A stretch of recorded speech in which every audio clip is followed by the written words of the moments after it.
More Baltimore Ravens free agency updates and information were revealed by a Ravens insider, and it is pretty interesting.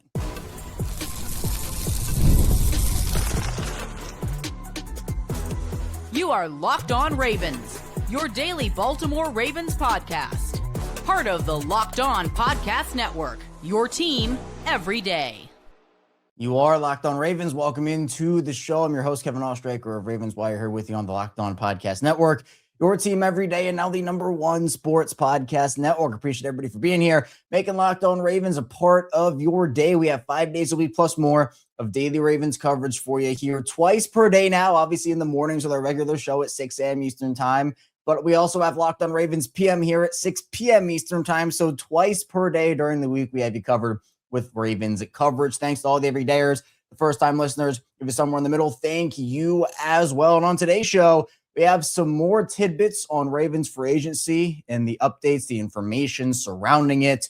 We'll talk about that. It was revealed by a Ravens insider, so we'll dive into it in the first part of the show here. Then in the second part of the show, a key opportunity for Eric DeCosta has emerged with a potential star pass rusher that does have ties to Lamar Jackson. So, and dive into all of that here today. Let's start off with these updates. I think it's really important that we talk about these because, again, there's a lot right now surrounding both Tyler Linderbaum and Isaiah Likely. It's something we've talked about a ton on the show, something we're going to continue to talk about, and it's ever evolving and ever changing. So, something that we talk about here on the show right now or tomorrow or the next day could change in a matter of hours, matter of minutes even, because of how fast it seems like everything is moving in the NFL.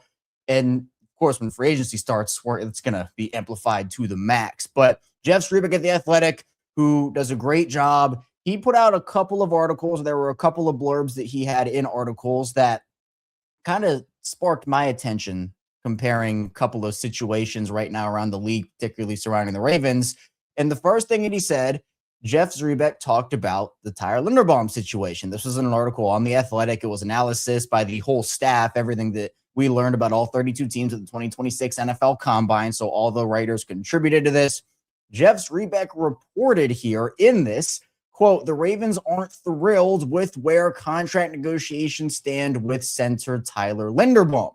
And then also went on to say, when general manager Eric DeCosta revealed the team had made a market-setting offer to retain the 3-time Pro Bowl center, it was a significant departure from how the normally tight-lipped organization does business. And then there was another article Jeff wrote about the 19 Ravens unrestricted free agents. In that, with Tyler Linderbaum, Jeff says something I completely agree with, that says if Linderbaum gets to the open market, he's probably as good as gone. And then went on to say, word out of Indianapolis last week is that a handful of teams are primed to present him with a blank check. Now, Jeff said the Ravens are willing to make Linderbaum the league's highest paid center, but are they prepared to go over the $22 million per year to keep him?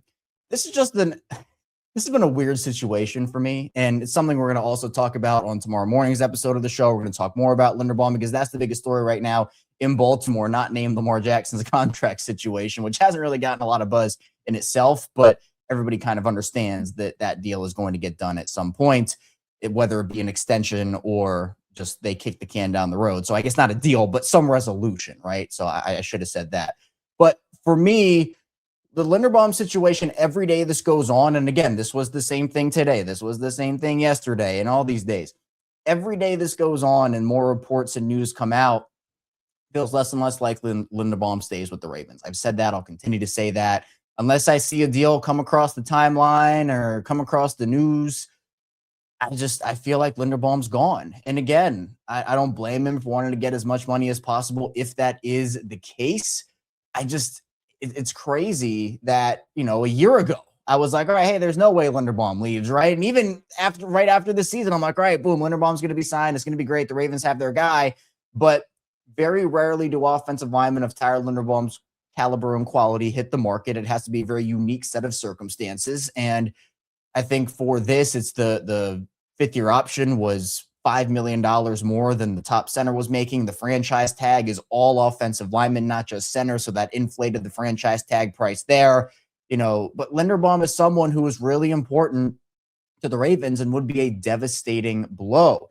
But if the prerogative of Linderbaum and his agent is let's get the most money possible, if he hits the open market, then there are a ton of teams, and there continue, by the way, to be teams, and I'm going to continue to say this as well.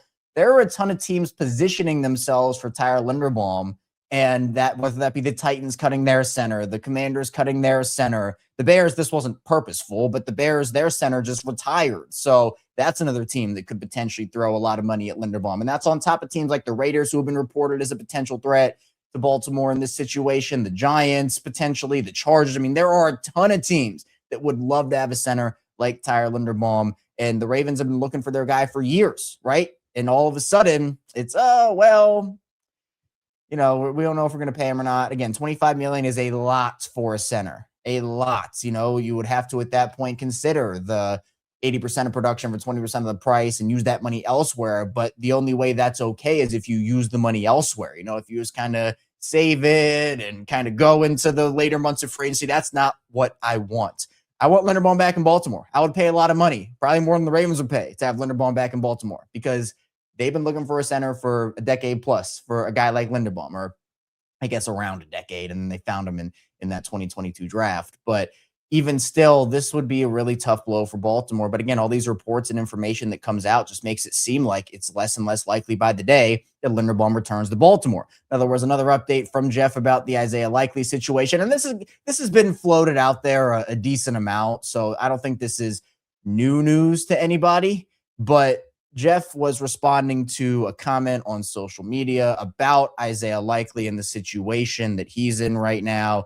And there was a fan here, Sean, that said, I didn't agree with extending Andrews, but it sounds like EDC tried to work them both, and Andrews' deal came together first and can't be upset about that. And Jeff said, quote, yeah, Likely was the priority. They tried on multiple occasions. When it was clear there was a gap, they started working on Andrews, whose deal was always going to be more team-friendly than what they'd be able to do with Likely. So, again, this has been kind of put out there and reported at times by people and thrown out there on the social media waves and whatnot. But, yeah, it's a tough thing, because I feel like out of the two, obviously Likely is the one that has much more upside and potential. I don't think Andrews is a bad player by any means, but I just think choosing between the two, your choice is Likely. And it seems like, based off what Jeff is saying here, that is what Baltimore tried to do. And maybe he was looking for, I don't know how much money, 15, 16 million per year, that in this past off season or whatnot. I don't know. Again, the timing of it all. Was it this off season? Was it during the year? I'm not sure. That's not specified here. But, I guess at least they tried. But it's difficult, because I feel like Likely's going to go somewhere and flourish. And again, it's not about Andrews, right? This whole conversation about Likely versus Andrews isn't about Andrews. I think to some people it is, but to me it's not. It's just about, I think Isaiah Likely's really good and has a ton of potential. And I would be sick to see him in a Cincy uniform or a New England uniform, just balling out, and the Ravens sitting there. Maybe Andrews gets cut after next season because they can do that, and then they have to maybe start over. So there's a lot in that conversation. But yeah, interesting tidbits here from Jeff, and Jeff does a great job. Plenty still to dive into on the show. Coming up, we'll talk about a key opportunity for Eric DeCosta emerging with a player that knows Lamar Jackson very well. So stay tuned. Plenty coming up on the show. First, the show is brought to you by TurboTax. It's tax time, but for a lot of us, the old way of doing taxes is a lot. Trying to book an appointment that's not the most convenient, sitting in a waiting room with a stack of papers, emailing back and forth, and wondering if they really get your situation. But this year, you're getting a major upgrade. Intuit TurboTax now has in-person locations nationwide. You can meet face-to-face with a real tax expert, and your documents get uploaded straight to your TurboTax app on the spot. And just like that, you're done. Your TurboTax expert works to get you every dollar you deserve, while you get real-time notifications as you go about your day. It's the relief of walking in and meeting a real person, and walking out knowing your taxes are being handled right. Head to TurboTax.com/local to find a store near you and book your appointment. And the show is brought to you by Indeed. Workplace chaos, deadlines stacking up, inbox overflow, and in that one position you have to fill still sitting open. When the pressure's on, you need the right hire. This is a job for Sponsored Jobs. Indeed Sponsored Jobs helps reach the people who actually fit what you're looking for: skills, experience, location. So you're not just hoping the right candidate stumbles across your post. And here's a stat that says it all. In the minute I've been talking to you, companies like yours made 27 hires on Indeed, according to Indeed data worldwide. So if you're hiring, spend less time searching and more time interviewing candidates who check all all your boxes with Indeed sponsored jobs. Spend less time searching and more time actually interviewing candidates who check all your boxes. Less stress, less time, more results. And you need the right person to cut through the chaos. This is a job for Indeed sponsored jobs. Listeners of the show get a $75 sponsored job credit to help get your job the premium status it deserves at Indeed.com/podcast. Just go to Indeed.com/podcast right now and support our show by saying you heard about Indeed on this podcast. Indeed.com/podcast. Certain conditions apply. Need to hire? This is a job for Indeed sponsored jobs. And the show is brought to you by FanDuel. College basketball is nonstop. Big games, tight spreads, momentum swings every single night. From early tip-offs to late-night West Coast shootouts, there's always action on the board. And now FanDuel is giving you a way to turn that energy into even bigger potential wins with a college basketball parlay profit boost. You can build any college hoops parlay you want, rivalry games, ranked matchups, whatever fits my read. You can mix spreads, totals, and player props to match how you see the slate playing out. And you can apply the profit boost and instantly bump up the potential payout. And over on FanDuel right now, looking tonight, you have Nebraska and UCLA. UCLA right now is 1.5-point favorites at home. I like those odds over on FanDuel. So they have everything that you need. Go safe, go bold, ride with the team you've been following all season. It's your parlay, your style, now with more upside behind it. Head to FanDuel.com to get started. That's FanDuel.com. FanDuel, play your game. Moving along, Locked On Ravens. Kevin Oestreicher still here with you on this Tuesday, Locked On Ravens PM edition of the show. Thanks so much for being here, making Locked On Ravens a part of your day and your first listen each and every single day. We do have 5 days a week plus more daily Ravens coverage, again, twice per day, in the mornings at 6 a.m. Eastern time and in the evenings at 6 p.m. Eastern time. And that's on top of everything else we give you, like bonus episodes, instant reaction shows, watch-alongs during the season, the squad show, and of course the Everydayer Club, which is live now on Locked On Ravens. You get exclusive access to one-on-one text conversations with me. You get access to a Discord server, ad-free episodes, weekly Q&As, and a lot more. So if you're interested, the link is in the description below or on the Locked On website on the Locked On Ravens page. And now you can get a free month of the Everydayer Club by using code FREEAGENCY. So that's really exciting because you can get all of those perks and you can see what it's all about. So you can use that promo code again, FREEAGENCY, to get a month free on the Everydayer Club right now. Let's talk about this opportunity that has arisen for Eric DeCosta. It's emerged, and the Ravens, we all know it, right? They need pass rushing help. It's not a secret to anybody. Well, there is a new pass rusher potentially on the board in Jonathan Greenard. Adam Schefter reporting that the Vikings are now open to trading Pro Bowl edge rusher Jonathan Greenard. They would like to keep Greenard, but they also have salary cap issues they're working through, though, and that has led to these trade conversations.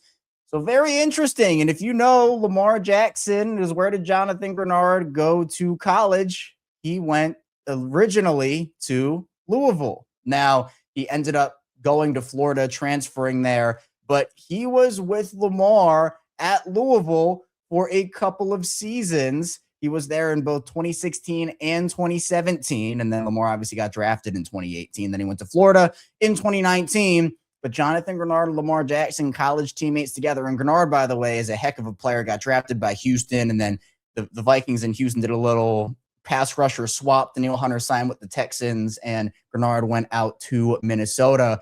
Greenard is a beast. He had a down year last season, only 3 sacks. But in his first season in Minnesota, put up 12.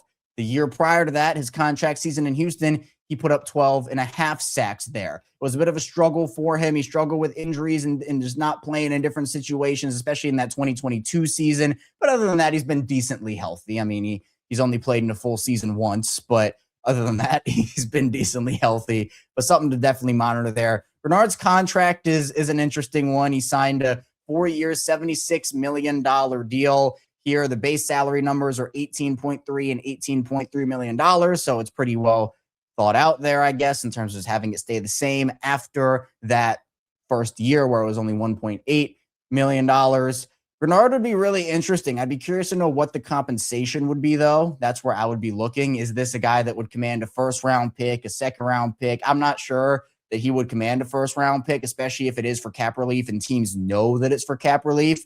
You know, if there's a possibility for Eric DeCosta to get Jonathan Greenard in the building and you only have to give up like a second or third round pick, or maybe like a third and a fourth for Greenard or something along those lines, the Ravens have 11 picks. And again, everyone's talking about the Max Crosby situation. We talked about that on Locked On Ravens PM yesterday, where there have been updates with the Ravens and Crosby and them keeping tabs and whatnot. But I think Greenard is kind of like an in-the-middle situation where it's not going to cost you as much, both draft capital-wise or contract-wise, to get Greenard in the building. And it's really interesting. Again, there's no guarantee Greenard does get traded. Jeremy Fowler reported that there are teams that he's talked to that believe Minnesota wants a day 2 pick for Greenard. So if that's a second or a third rounder, if it's a second, I would seriously consider that. Like that's a good move. It's a third rounder. That's a no-brainer. So if this actually is a thing and Minnesota actually decides to move on, Baltimore should absolutely be in those conversations. Now, there are a lot of other pass rushers that are available on the market. And if the Ravens just want to go that route, are they comfortable with Bradley Chubb or a Jalen Phillips or a Trey Hendrickson or some of those guys? Maybe. But I think Greenard gives them a really intriguing option that if it is really a day 2 pick for these guys that they want for a guy like Greenard, I'd be all over that if I were Eric DeCosta, because there are a lot of ways they can solve these issues that they have, whether it be offensive line, pass rush, some of the other depth issues they have across their team. This is one of them. It doesn't just have to be, oh, hey, we're going to sign for this guy and we're going to sign that guy and sign that guy. You can make trades here and guys that, again, like Titus Howard got traded to Cleveland. I don't know if I didn't see that coming personally. I mean, some guys are just, you don't even think they're available. And then boom, all of a sudden they're available. So if this is the case, if I'm Eric DeCosta, I'm calling Minnesota and seeing what the deal is. But that's all I have for you here today on Locked On Ravens. Thank you so much for tuning into the show here. Coming up, we will have the regular show tomorrow, 6 a.m. Eastern time. So be sure to stay tuned for that and all the Ravens coverage and content we have. And I'll see you right back here soon on Locked On Ravens.